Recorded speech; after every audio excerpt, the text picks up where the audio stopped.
So I've come to a few conclusions this morning, which I'm sure all of you have also come to, but let me see if I can articulate. We're wondering if the economy is being hit so hard. Americans are being hit with inflation. Today is tax day, April 15th. Many of us are paying taxes. Why would Trump and Besant and Vance and Rubio persist in economic terrorism, basically, what they're accusing Iran of? Why would they persist in this? Trump is sending more troops to the Middle East. Despite his blockade, Iranian and Chinese ships are going through because you know what? Last night, China said, stop this military operation right now. Literally in those words, right now. Like they're speaking to a child. Go to your room, Donald. Does he really think that he is going to have the US Navy face off against the Chinese? It's the Chinese government that owns most of these tankers that are moving, carrying oil and gas to China. What a hideous situation. But why? Why would they persist? Yes, they're clowns and they're stupid and they're intellectually challenged, but why else? Because if you listen to somebody like Besant, you can hear it. What they are, I think, counting on is that America, because of its oil reserves and gas reserves, will feel the pain less than the rest of the world. So who are their enemies really? It's not Russia. Russia will benefit from the supply-demand issue and the higher prices of oil, right? Who really suffers? Apparently, UK, in all of Europe, maybe all of the world, the UK is suffering the most. And the economic impact on the UK will be devastating. Europe is feeling the pain. European governments are feeling the strain. So my analysis is they're thinking that they can topple European democracies and have their best buddies come into power once the center right or center or left governments are thrown out by their people because of the cost of living issue. I think what they're forgetting is most of Europe also has social safety nets, which America seems to be eroding one after the other. But they're really following a beggar thy neighbor policy here. They think they're helping Russia, damaging China, damaging Europe. They don't care about the rest of the world. Screw the rest of the world. I mean, they're just poor people, right? Those other people. What did he call the Africa region? Shithole countries. He doesn't really care. But Europe, he thinks he is economically damaging Europe. If you listen to this arrogant man, Besant, who is the Secretary of Finance in this country, the Treasury Secretary, you can hear it. Who else are they damaging?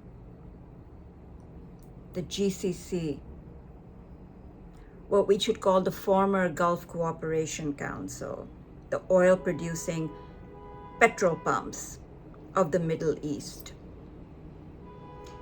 Jared Kushner is really pissed that Saudi Arabia has not joined the Abraham Accords, and neither have some of the others, except for the UAE. And Bahrain?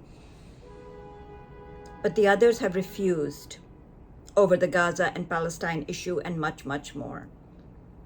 So, this blockade, this war against Iran, and Iran lashing out at the so-called GCC, Trump did not lift a finger to help them. So they too are being punished, right? And the constant threat of an agreement with Iran is really pissing off the UAE. So they are getting damaged. It's weakening all the Muslim kingdoms in the Middle East, which strengthens the hand of Israel in one way or the other. I'm not saying this is good for America. I'm just saying that this is their twisted thinking. And that is why Jared Kushner is continuously in the frame. Witkoff and Kushner, who have absolutely no experience in diplomacy, the real estate brokers who basically are extorting Saudi Arabia for more money for his private equity. This is what is going on in my mind. They are counting on the US being able to squeak through with this beggar thy neighbor policy. And that, Americans will forget, and that they will do everything possible to rig the elections, therefore they will squeak through. This is what they are counting on. Tighten the screws domestically on democracy and make the whole world poorer, bring them to heel, bring their buddies into power. In France, in the UK, in Germany, in Spain. This is what they're counting on. Economic stress on these countries will usher in the right wing. That's what they are counting on. So when we think they're actually, are they nuts? Yes, they're nuts, but this is what their plan is. Wali Nasser said something really interesting yesterday. He said, we shouldn't think there is a GCC anymore. It seems that they have splintered and they're going their own way. Qatar, that didn't see any defense coming from the United States, didn't see any benefit from US bases, in fact, saw itself being attacked by Iran because of US assets on its soil, remembers that when Israel attacked Qatar and tried to kill negotiators, the US didn't lift a finger to help them. Saudi Arabia, Kuwait, they're all seeing that the US really did not lift a finger to help them. So Qatar is trying to make nice with Iran. Saudi Arabia is saying this blockade is hurting us and openly talking about we cannot rely on the US anymore. US bases are basically disabled, yes, but US bases have been a magnet for attacks. US assets in these countries have not protected them. They've been drained from their defensive resources. So they're looking for alternatives, buying more weaponry, looking at Pakistan as a military shield. It's not American fighter jets that have landed in Saudi Arabia. It's the Pakistani fighter jets that have landed. So different GCC countries are doing different things. And that is why there is a real splinter. And I agree with Vali. That is what is going on. But more importantly, the message I wanted to convey this morning, I could be utterly wrong, but what everybody sees as lunacy, I think this is strategy. They want to bring Europe to its knees. They think they're going to try to hurt China as much as possible, although they know that that is a losing strategy. Every other country in the world knows how to survive hardship.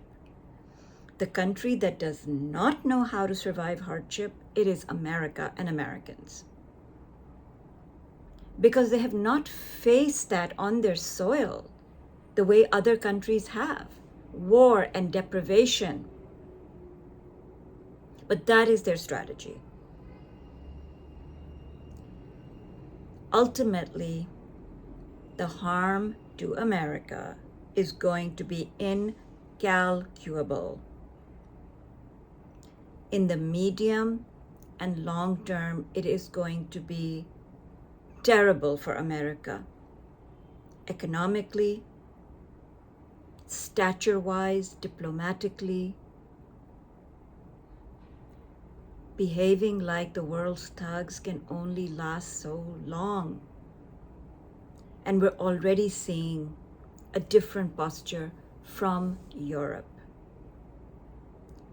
We're already seeing a different posture from the GCC countries. So, let's see. China is waiting to see when Donald Trump will stop this horror, and they are demanding it. Donald Trump is planning to go to China in May. The Chinese are sending signals that either you behave or you don't come here. So I think that we're going to have a face-off between Chinese ships and the US Navy. And let's see how that works out.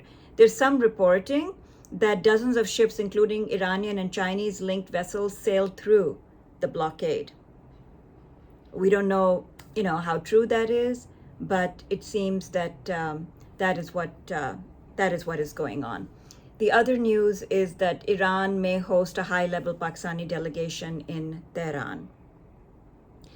Prime Minister of Pakistan is visiting Saudi Arabia and Turkey and really ramping up the diplomacy, and it's quite likely the second round of talks will happen sometime soon in Pakistan again, but that is sort of what is going on. Meanwhile, we hear all the ridiculous statements, but listen carefully to Besant, and you'll see that they really think that they're doing a lot of damage to their enemies, and their enemies are not Russia. Their enemies today is Europe.